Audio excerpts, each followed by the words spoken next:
इस त्रिशूल में वो शक्ति है जो इस विपदा के कारण का नाश कर सकती है।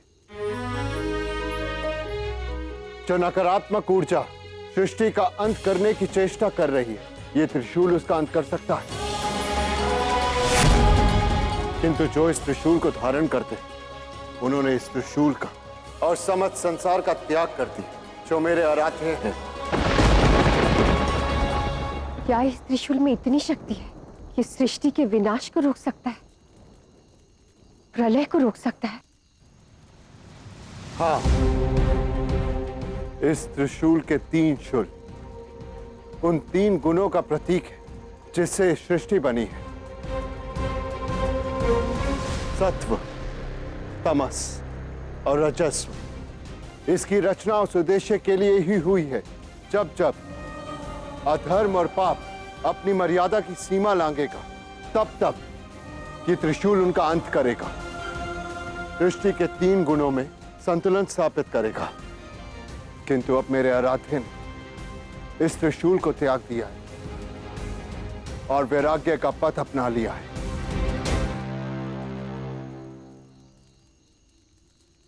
भक्त वो नहीं जो आंखें मूंद कर अपने आराध्य का अनुसरण करे।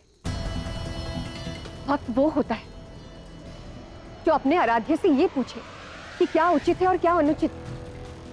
यदि उस भक्त को ये ज्ञात हो रहा है कि कुछ अनुचित हो रहा है, तो उसे जाकर अपने आराध्य को जगाना चाहिए, उन्हें आभास कराना चाहिए। आप जानते हैं ना कि संसार को आपके आराध्य की आवश्यकता है, तो उन्हें जगाने के स्थान पर स्वयं अपनी आंखें मूंद कर उनके निर्णय का समर्थन कर रहे हैं। उन्हें अधर्म और अन्याय के पथ पर अग्रसर होने दे रहे हैं। मैंने आपसे कहा ना, उन्हें कोई नहीं मना सकता। वो अपने मन के अतिरिक्त किसी की नहीं सुनते। यदि उन्होंने वैराग्य के पथ को चुना, इस त्रिशूल को त्यागा है, तो उन्हें कोई बाध्य नहीं कर सकता कि वो इस त्रिशूल को पुनः धारण करें।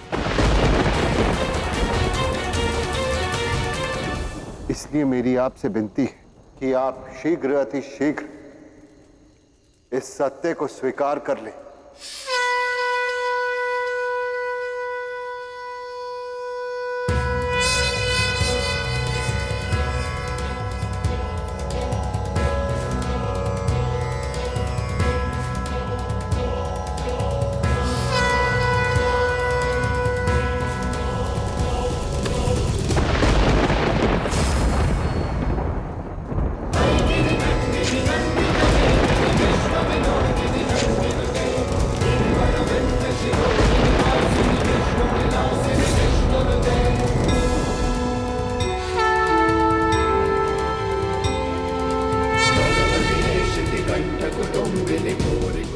जो सत्य है, सतत है, वो है सती। अब स्वयं सती आपके आराध्य को सत्य का आभास कराएगी। उन्हें ये आभास कराएगी कि सृष्टि को प्रलय से बचाना उनका कर्तव्य है।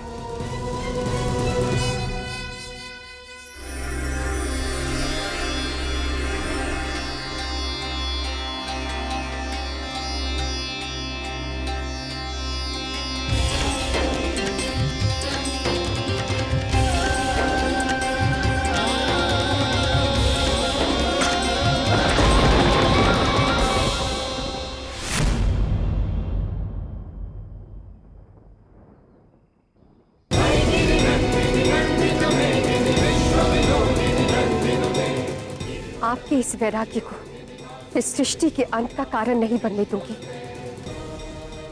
आपको पुनः इस त्रिशूल को धारण करना ही होगा।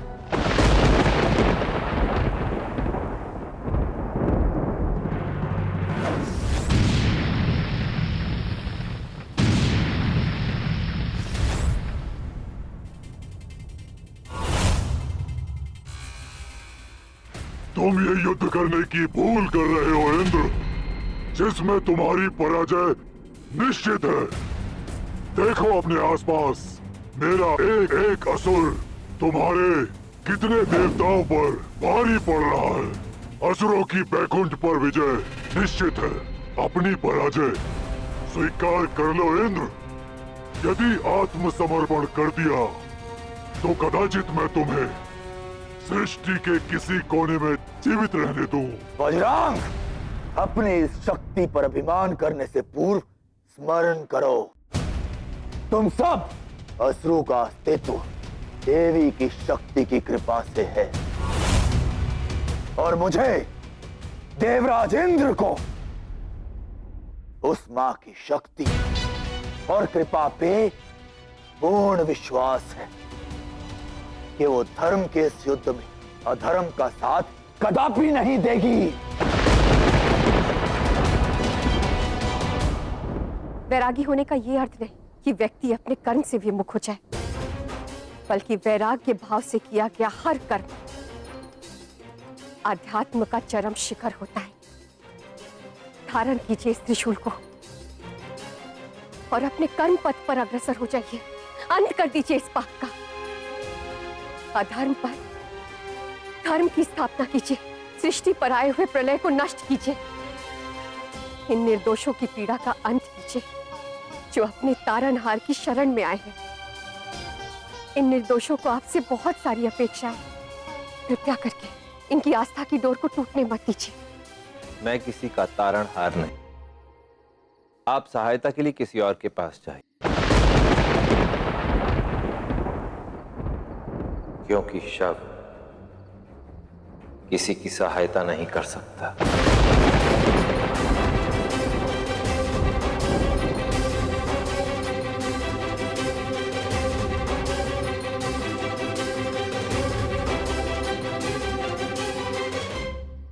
शिव,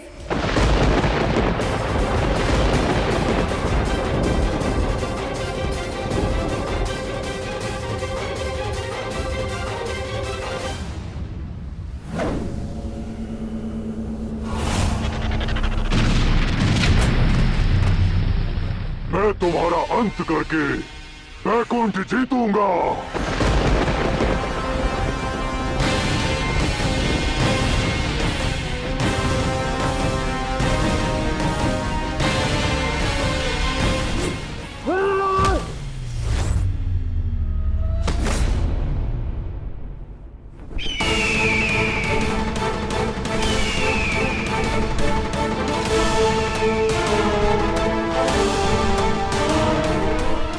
यदि वैकुंठ को जीतना है तो युद्ध भी वैकुंठ के स्वामी से करना होगा।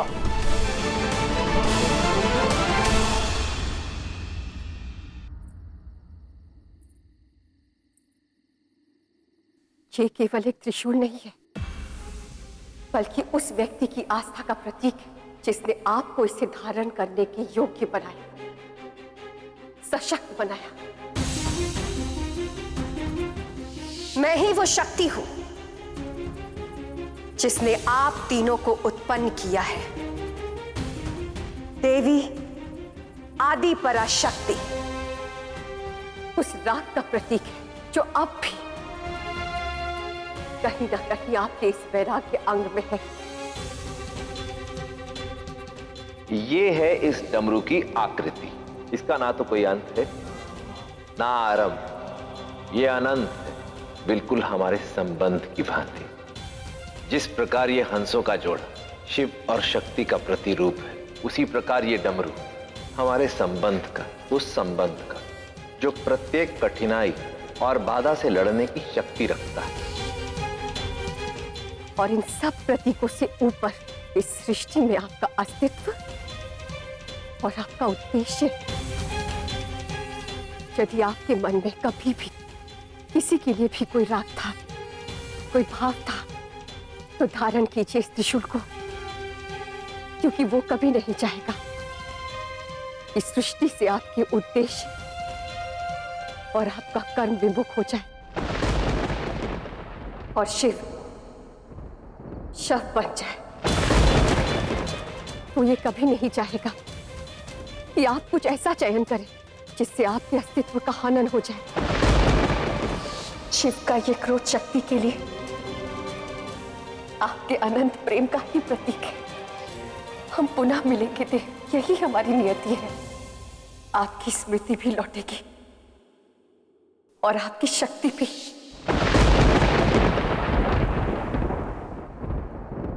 उठाइए इस त्रिशूल को शिव। शिवम शिवा।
धन्यवाद देवी, अंततः आपने शिव से त्रिशूल धारण करवा ही लिया। अब वज्रांग का अंत दूर नहीं। तो वैरागी शिव ने अपना त्रिशूल पुनः धारण कर ही लिया।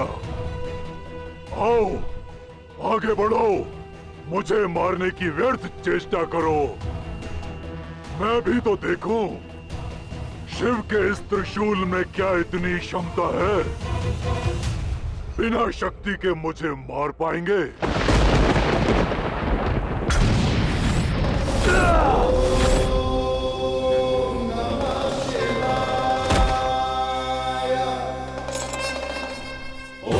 शिवम शिवा। शिवम शिवा।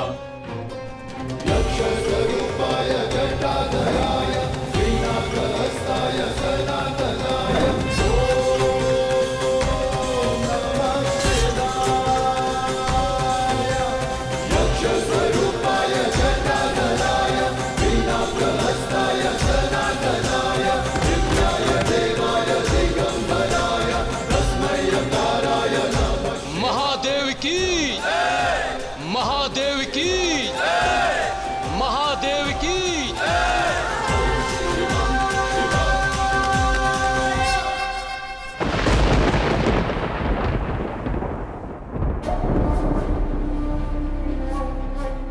माता, सब देवता ब्रह्मलोक पर विजय प्राप्त करना चाहते हैं।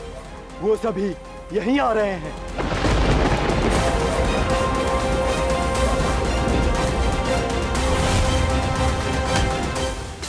कैसे मिली उन्हें ये सफलता? कैसे असफल हुआ मेरा अस्त्र? कैसे?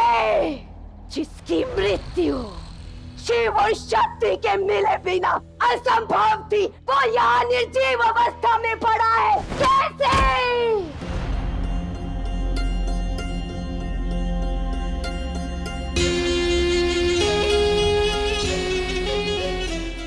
नहीं, वज्रांग की मृत्यु नहीं हुई है, केवल इसके प्राण सुप्त हुए हैं। अर्थात शिव और शक्ति एक साथ नहीं आए, पर पास आए हैं। हमें उन्हें पास आने से रोकना होगा, इससे पहले कि वो एक हो। हमें उन्हें फिर से दूर करना होगा, और इसके लिए मैं एक ऐसा अस्त्र तैयार करूंगी जो वज्रांग की कमी को पूर्ण करेगा। प्रतीत होता है कि देवता आ गए।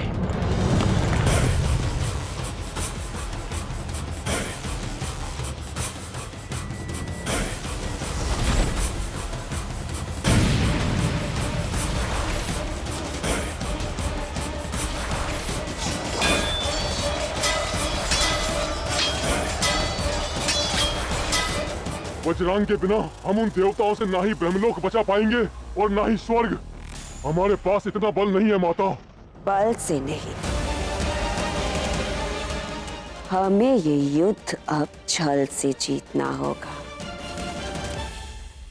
और उसके लिए मैं एक ऐसे असुर को जन्म दूंगी जो उन देवताओं को अपनी भक्ति से परास्त करेगा।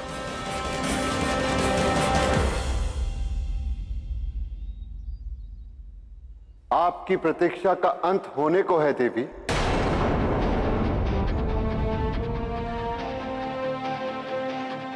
कौन? कैसी प्रतीक्षा का अंत? आपने पुनः उनसे उनका त्रिशूल धारण करवा उन्हें पाप के अंत के लिए मना लिया। शीघ्र ही सृष्टि पर धर्म की स्थापना होगी और सृष्टि को उचित संतुलन प्राप्त होगा। सृष्टि अपना संतुलन पुनः प्राप्त करेगी, ये आप कैसे जानते हैं? ये तो केवल सृष्टि के संचालक जान सकते हैं। हाँ, सृष्टि पर जीने वाले भी अनुमान लगा सकते हैं और मेरा यह अनुमान सत्य सिद्ध होगा। शीघ्र ही सृष्टि में संतुलन स्थापित होगा।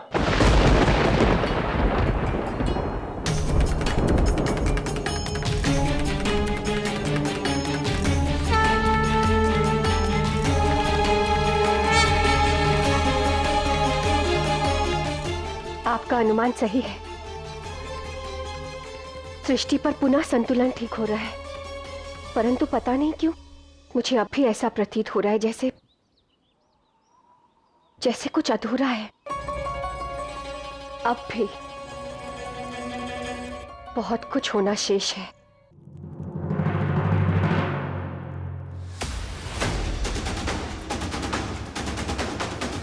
अपने पिता वज्रांग की इस अवस्था का प्रतिशोध लेने तुम्हें आना ही होगा। असुरों का तारनहार बनना होगा तुम्हें।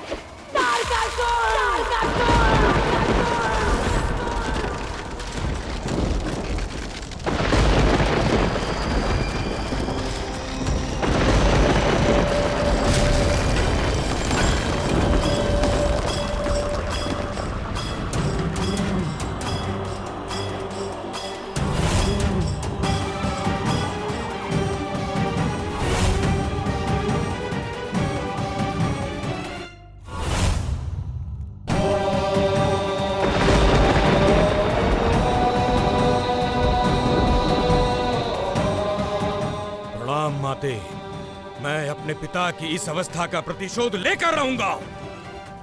अपना नाम साकार करके रहूंगा। असुरों का तारनहार बन के रहूंगा। आदेश दे माते, मुझे क्या करना होगा? तुम्हें ब्रह्मदेव की तपस्या करनी होगी। ऐसी तपस्या जो आज तक इस संसार में किसी ने ना की हो। और जब तुम्हारी ये तपस्या फलित होगी, तब तुम्हें ब्रह्मदेव से अमृतत्व का वरदान मांगना है, ताकि फिर वो वैरागी शिव भी तुम्हें मार ना सके।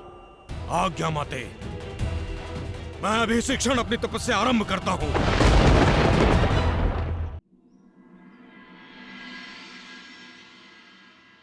सृष्टि का नियम है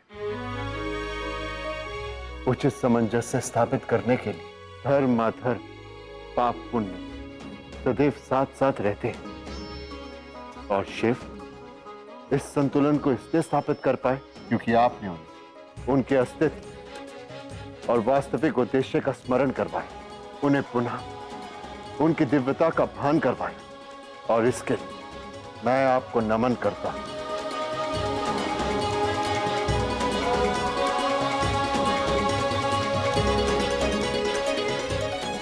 देवी, ये आप क्या कर रहे हैं? मैं कोई देवी नहीं हूं। मैं तो साधारण सी राजकुमारी हूं। जो नशर देव को ईश्वर बना दे वो देवी है। जो संसार का देव निर्धारित करे वो देवी है। जो देव का प्रतिरूप है और ईश्वर का स्वरूप भी। अनंत रूपी जगत व्यापी और आप भी वही हैं, क्योंकि आज आपने भी वही किया। और यदि आप अपने मन में उठ रहे भावों को मुक्त कर दें तो आपको भी यह आभास होगा कि आप दिव्य देवी हैं।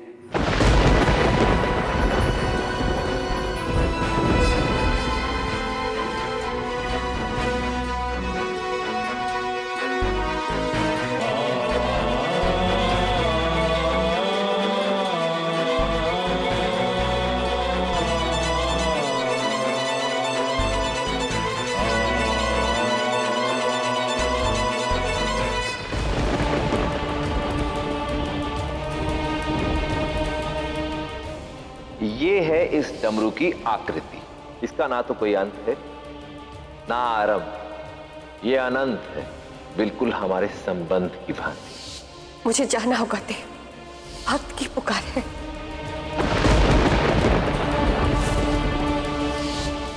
मुझे प्रतीक्षा है उस क्षण की जब मानसरोवर के ये हिम पिघलेंगे, जब यहां पुनः जीवन की कोपलें फूटेंगी, जब मानसरोवर में हंसों का वही जोड़ा फिर से दिखेगा जो शिव और शक्ति के साथ उनके अनंत प्रेम का प्रतीक।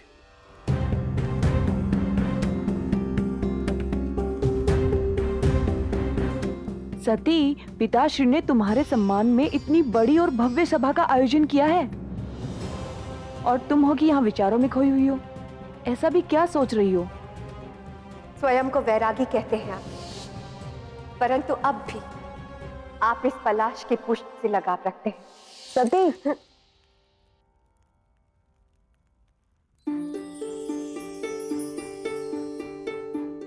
तुम्हें स्मरण है मैंने पिताश्री से क्या कहा था कि मैं अपना वर स्वयं चुनूंगी, और मुझे लगता है जैसे मुझे वो व्यक्ति मिल गया।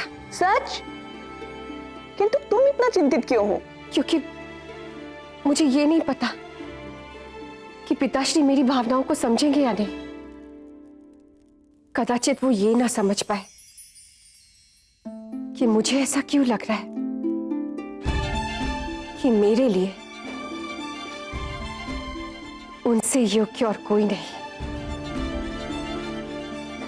यदि पिताश्री के समक्ष कोई अपना पक्ष रख सकता है, अपनी बात मनवा सकता है, तो वो केवल तुम ही हो। वो तुम्हारी बात कभी नहीं टालेंगे। अब चलो, सभा में सभी तुम्हारी प्रतीक्षा कर रहे हैं। राजकुमारी सती की जय! राजकुमारी सती की जय! राजकुमारी सती की जय! राजकुमारी सती की जय! राजकुमारी सती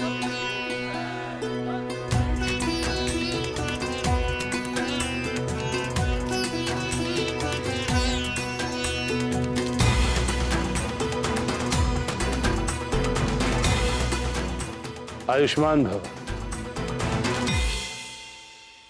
आज मैंने यह सभा इसीलिए बुलवाई है ताकि मैं आप सबको बता सकूं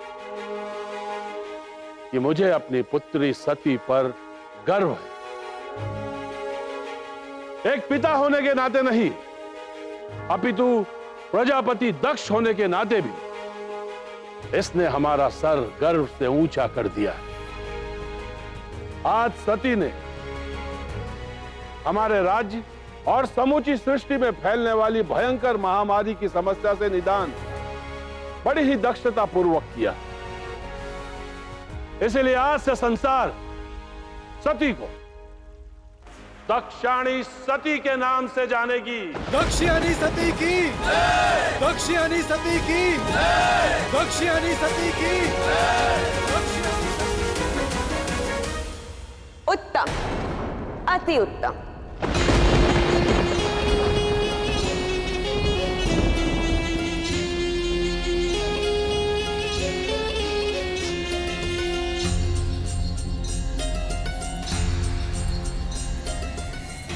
निश्चय बड़े गर्व का क्षण है। सती को दक्षाणी की उपाधि जो मिली, और ये इस योग्य है भी। किंतु पिताश्री, एक बात की कमी है। इतने महत्वपूर्ण क्षण में सती के श्रृंगार में थोड़ी कमी है। कोई बात नहीं, मैं हूं ना, मैं इस कमी को पूर्ण कर देती हूँ।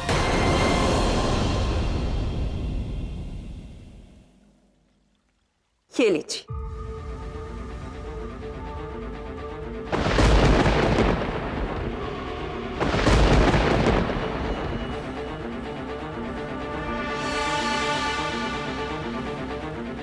इस भस्म से श्रृंगार कीजिए अपनी प्रिय पुत्री सती का।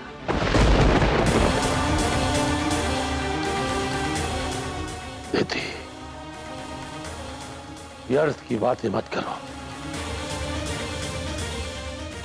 यदि आपको मेरी बातें व्यर्थ प्रतीत हो रही तो आप स्वयं सती से पूछ लीजिए। पूछिए इससे कि आज ये महल से बाहर किससे मिली थी। और पिताश्री, वो वही व्यक्ति है जिसके साथ मिलकर सती ने सृष्टि पर आई हुई इस विपदा को दूर किया है। सती,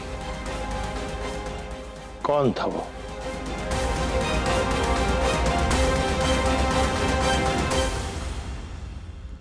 शिव।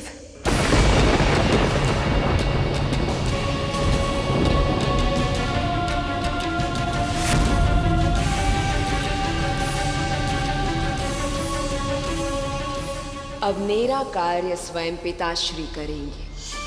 वो सती और शिव को कभी नहीं मिलने देंगे।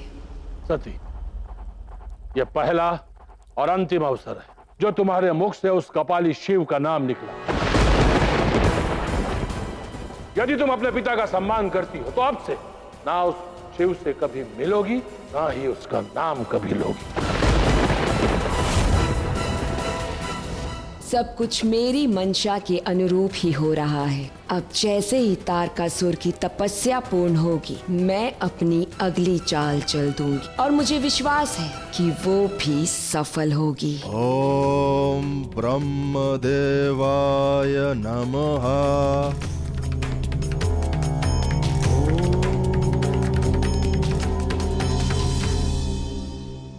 असुरों से ब्रह्मलोक जीतने के पश्चात ऐसा प्रतीत हुआ था जैसे समय के साथ साथ सब कुछ स्वयं ही उचित हो जाएगा, किंतु जिस प्रकार से तारकासुर तपस्या कर रहा है, ऐसा प्रतीत होता है कि मुझे उसे दर्शन देने ही होंगे, अन्यथा यह मेरे प्रत्येक भक्त की भक्ति भाव का अपमान होगा।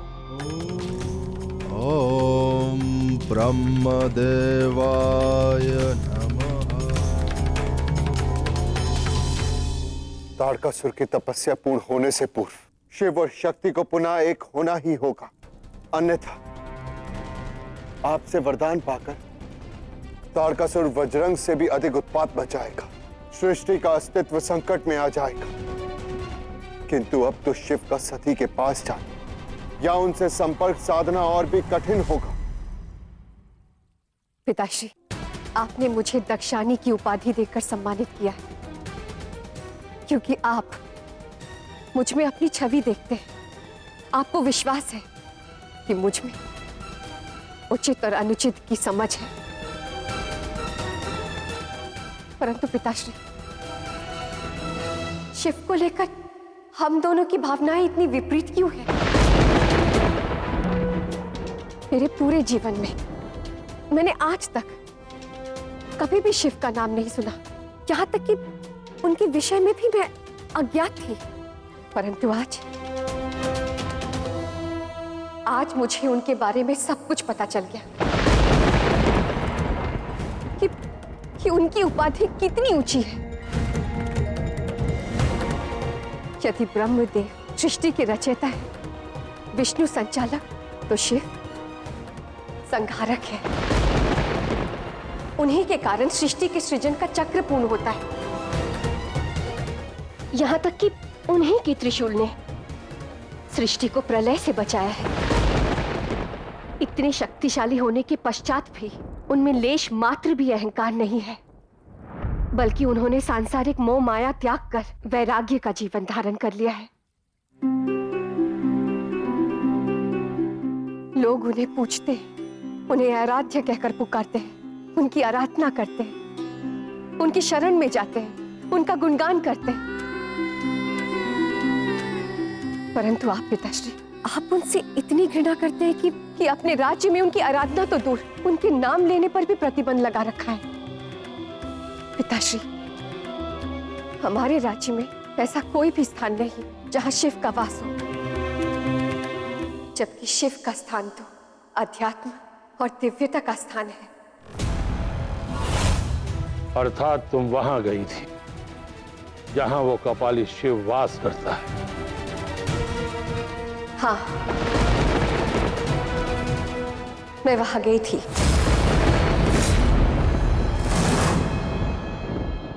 और मैंने जाकर देखा कि वो स्थान प्रेम, शांति, साधना के चरम शिखर पर स्थित है।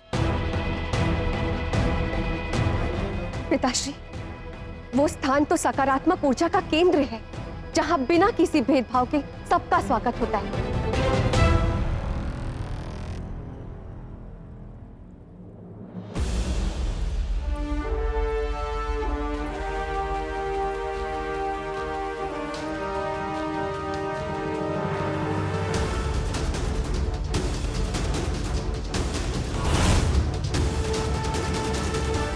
आपके लिए इस भस्म से श्रृंगार करना अपमान के समान होगा, परंतु मेरे लिए ये सम्मान होगा। शिव के साथ होना मेरे लिए गर्व की बात होगी।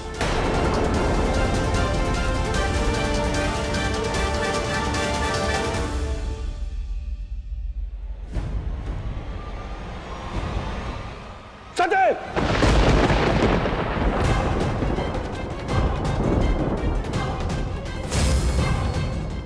तुमने सदैव मेरा सर गर्व से ऊंचा रखा है, किंतु आज एक पिता के रूप में नहीं अपितु प्रजापति दक्ष के रूप में भी तुमने मेरी सोच, समझ और निर्णय पर प्रश्न चिन्ह लगाया।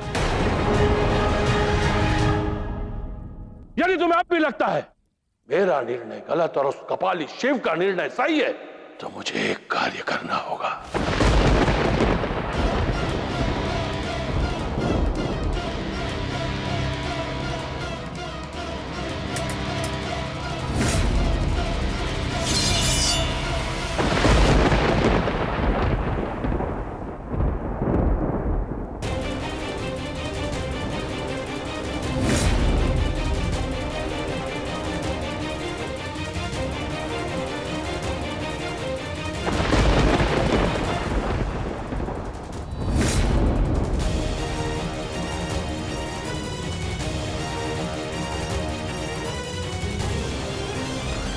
ये लो तलवार और मेरा शीश काट दो,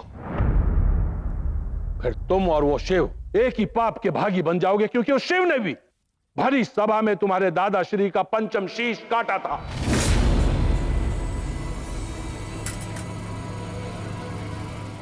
विश्वास नहीं हो रहा तो वो देखो,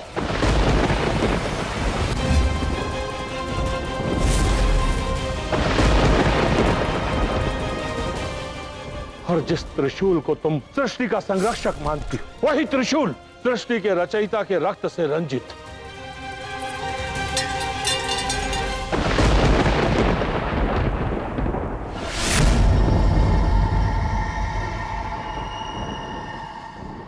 संसार के हित के लिए मैंने ये त्रिशूल पुनः धारण कर लिया है। कैलाश पर भी लौट आया, परंतु यहां मैं सृष्टि से पुनः जुड़ने के लिए नहीं आया, अपितु स्वयं को सृष्टि से दूर करने के लिए आया।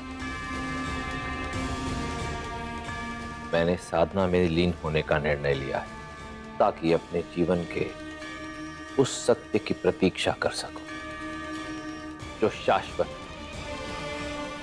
जो मेरे अस्तित्व का आधार है। मैं साधना में लीन रहूंगा तब तक जब तक कैलाश की स्वामिनी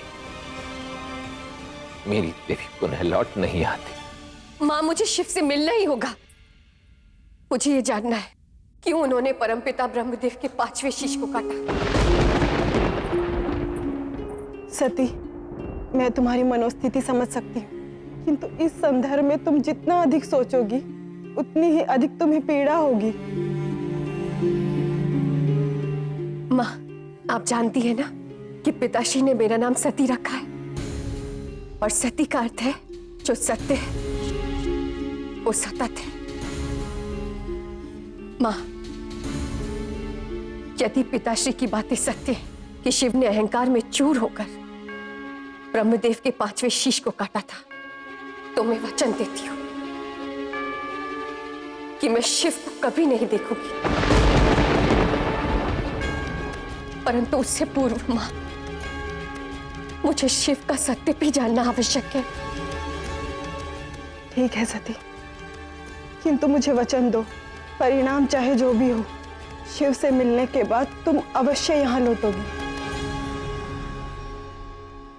किंतु तुम शिव को ढूंढोगी कहां? पता नहीं क्यों मां,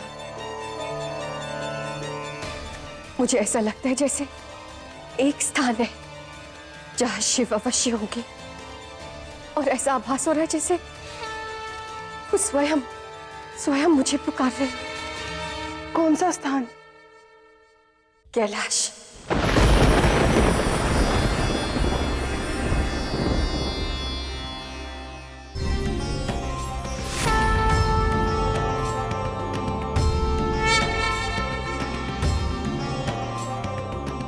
पूजा में विघ्न डालने के लिए क्षमा करें प्रजापति, किंतु राजकुमारी सती अपने कक्ष में नहीं है। आपके आदेशानुसार उनके कक्ष के बाहर कड़ी सुरक्षा व्यवस्था भी थी, किंतु फिर भी उसने पिताश्री की आज्ञा की अवहेलना की। और ये तो हम सभी जानते हैं कि वो इस समय किससे मिलने गई है, उस शिव से।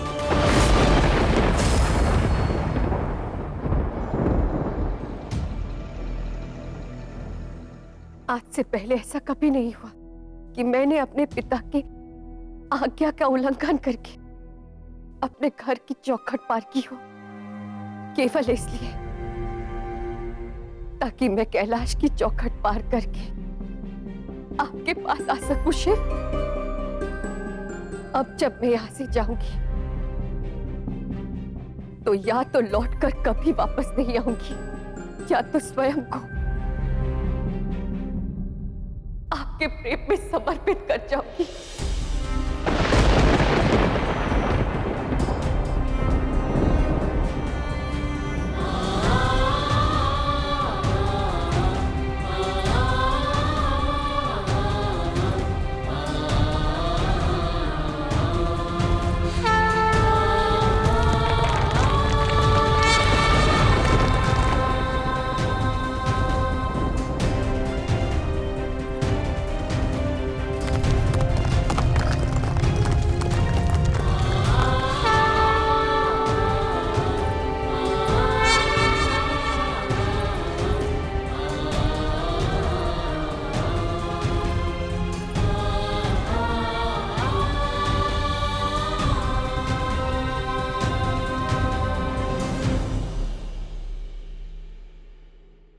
आप तो महाज्ञानी हैं, जानते ही होंगे कि मैं यहां क्यों आई हूं। केवल धरती नहीं, संपूर्ण ब्रह्मांड में जाकर ढूंढो। कल सूर्योदय से पूर्व मुझे राजकुमारी सती यहां चाहिए, इस महल में। जो लोग सती को महल छोड़कर जाने से नहीं रोक पाए, आपको क्या लगता है वो उसे पुनः यहाँ ला पाएंगे? इस दायित्व का वहन मुझे करने दीजिए पिताश्री।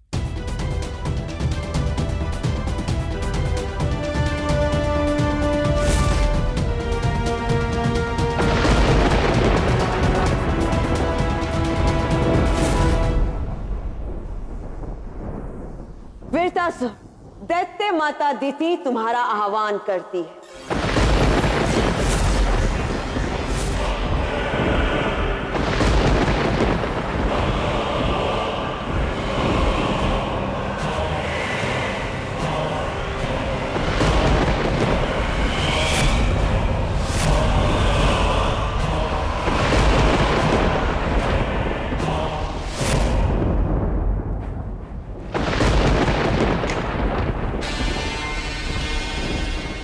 वृतासुर, मेरे पिता के आदेश की अवहेलना की है उस सती। प्रजापति दक्ष का अपमान किया है। वो जहां कहीं भी है उसे यहां लेकर आओ। और हां, यदि तुम्हें किसी ने रोका तो उसका नाश कर दे।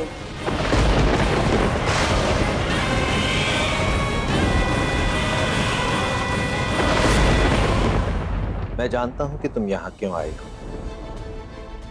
और यह भी देख पा रहा हूं कि जिस दृष्टि से तुम मेरे त्रिशूल को देख रही हो वो उस दृष्टि से भिन्न है जिससे तुम इसे पहले देख रही हो। अब तुम्हारी दृष्टि में ये पाप का अंत करके संसार में संतुलन स्थापित करने का साधन मात्र नहीं रह गया, क्योंकि अब इस पर तुम्हें अपने पितामह ब्रह्मदेव के रक्त के छींटे दिखाई दे रहे हैं। मुझे केवल सत्य जानना है कि क्यों आपके त्रिशूल ने ब्रह्मदेव के 5वें शीश को काटा।